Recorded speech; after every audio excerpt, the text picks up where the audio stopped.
Welcome back to Filter Coffee Football. We just released a new video, different format for the Premier League review, but we still wanted to stick to doing our usual Arsenal reviews. So this is that video here today. The mini review is going to be on our channel. I'm going to link it somewhere in this video as well. So please keep an eye on Up that. here or up there or down Somewhere. here, Still down there, trying to figure somewhere. out this whole YouTube thing.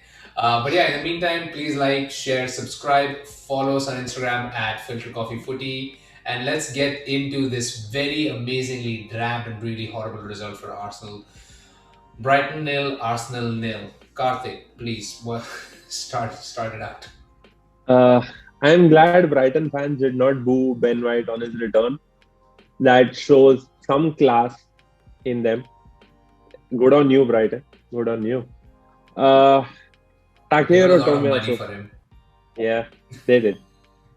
Takehiro Tomiyasu. Should I say that? Should I not? Because he did get a reality check that was super bad, but not a difficult pill to digest since we walked out with a draw. But Mark Cucurella seemed like he was playing for Barcelona the way he was playing. I'd much rather Barcelona could use a player like Cucurella for them to get a result. Although that's a different context altogether. What do you think? No, I mean definitely lots of issues down that right. Lots of issues on the left as well because early on in the match they recognize like typically when Granit Xhaka plays in the midfield, what happens is Tierney kind of goes up forward in the pitch and then Xhaka kind of fills in that gap. Lokonga, who was playing in his place today, was just not able to get into that position. So early on in the match, you could see that Brighton was trying to exploit that room a lot, which is just amazing tactically from Brighton's perspective to identify that weakness. And then quite equally as amazing was Gabriel's ability to just shut those attacks out anyway. Like he was just a beast on that left hand side.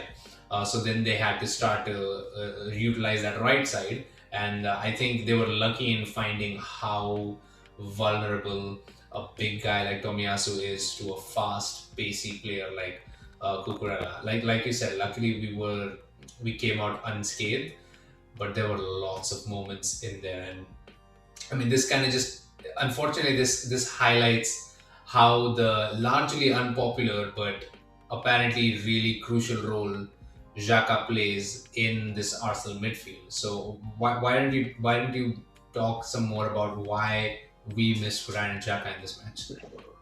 I mean, see, it's not really surprising when you realize the difference one player makes when his absence hurts you more than his presence. Arsenal Twitter can probably take a beating now for their wish for Granit Xhaka to be injured, right? And hey, he's injured right now. He's out for 3 months, Yeah. and we can see the weakness already. I mean, you are a PT. You know much better about injuries and their recovery time over someone like me whose just only source of information is the news, internet, and Google search. So that's 3 months gone, definitely. Even you know that. Now, if a team like Brighton can begin exploiting those loopholes, I am really worried when we face a Man City or a Chelsea or a Liverpool side that are dominant in almost all areas on the pitch for them to like focus on attacking on that aspect. That's really Lucky, what I'm worried about. luckily we've already, well, not luckily because it was bad results, but we've at least gone through two of those results right now already. So hopefully the next time we face them, we should have Xhaka back. Um, But yeah, I mean that seemed to be the main issue. Like there were criticisms on Odegaard's performance that Emil Smith Rowe wasn't as effective. Saka had a bad game. Aubameyang, I mean, basically our entire attack had a bad game. But the issue was that we just could not get the ball out of the midfield. We had no player to really progress the ball. Lokanga was kind of lost, and then Party was just so overwhelmed. Like all of his highlights in this match are him bailing the Arsenal defense out. And not to say that the Arsenal defense did a bad job because Gabriel was absolutely immense in defense. Ben White actually had a really decent game. And Tomiyasu, even though Cucurella kept running around him quite a lot, was amazing with his blocks. I think he made like 6 or 7 blocks for Brighton crosses, which is still really amazing. And I mean, that Ramsdale save. Good lord. I was convinced that was a goal. It took me like a minute to just even register what had really happened in that scuffle.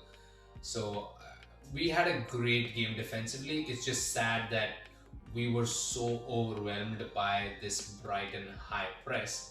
And the main reason why that happened was because we had nobody in our midfield who could either take the ball out or pass it out of that defense. We kept getting caught time and time and time again, which was really the main reason why our attacks suffered so much.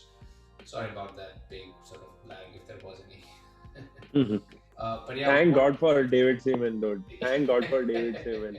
David Seaman came in to coach Aaron Ramsdale, I guess. And game one, you see that. Game one, you see a save Quick, that's reminiscent of that save.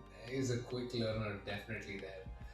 But yeah, what were your takes on Brighton? And I also want to know what you think we could have done to change or impact the match to kind of steer it in our favor if we had an option for that.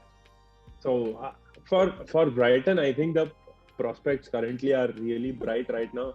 I know it's just still 6 weeks in. It's really early days. At least till, what do you say? At least till December, it's always early days. Mm-hmm. Till you realize where you're eventually going to finish at the table. Right now, Brighton are like in the top half, in the top five, top seven, whatever you would want to put them as. But it's not a start that you would have expected, right? They are all up and flying. I hope they can maintain their position and get into a respectable place on the table as the season progresses. What we could have done better was maybe started Lacazette this game and also maybe start Pepe this game, because Lacazette does offer that support to your attack, which maybe Auba doesn't as much. And you can see that. I mean, there is a difference in the way Aubameyang operates and Lacazette operates, which is why we have both of them. Although even those were like criticized at a point earlier, but those are two different attacking profiles we need to be using for those type of games. Maybe Lacazette would have been very effective this game, and Nico Pepe, because he would have been able to dribble a lot more. I mean, against the pressing side, you want a dribbler who will get away from it or at least induce all those tackles, because they are coming at you, right? And if you're dribbling fast, they are going to throw in a tackle, and that's going to turn into a foul, maybe a set piece for you to exploit, or for you to like put in an attacking ball forward, which you are not able to do during regular time.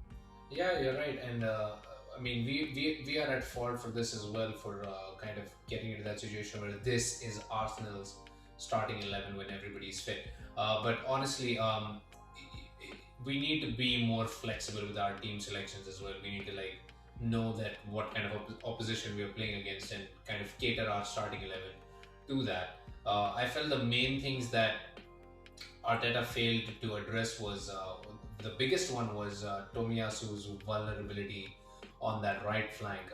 I don't know what exactly he could have done. Maybe gotten a substitution in, which probably wasn't the best option because we don't really have any depth in that position anyway. But try to go to a three at the back system. Even if you get criticized for that, it would have at least given him some more support on that right. Another option could have probably been to play a 4-3-3 instead of a 4-2-3-1. Maybe play Partey, Maitland-Niles and Lokonga together to kind of cover up the absence of Xhaka, be a little bit lighter in attack, possibly sacrifice Odegaard or Smith Rowe in the starting 11, just to solidify the defense a little bit and give the team a little bit more progression going forwards.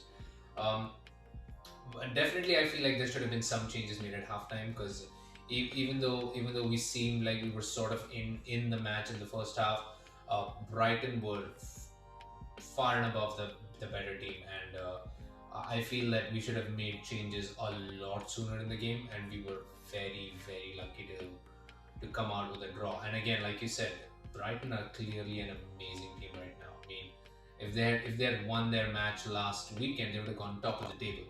So again, early doors, they haven't had the best opposition to play against, but just to be in that position shows good form and a team that's really high on confidence and playing really well. So a draw is not a horrible result, but again, the manner of it could have been better is where I come from. But yeah, any final thoughts on the result? Lucky to survive, and off we go. That's what I think. I mean, it could have been a bad result. It could have been us moaning over lost chances, which we still are. But again, I'd take that 1 point over not taking any points at all. Yeah, and well, after the international fixtures, we come back. We play Crystal Palace, a really good Crystal Palace side. We actually have a bunch of home games coming up, but kind of tough, tricky home games. Crystal Palace, Aston Villa, Leeds United. So let's see how those results go. I'm kind of hopeful.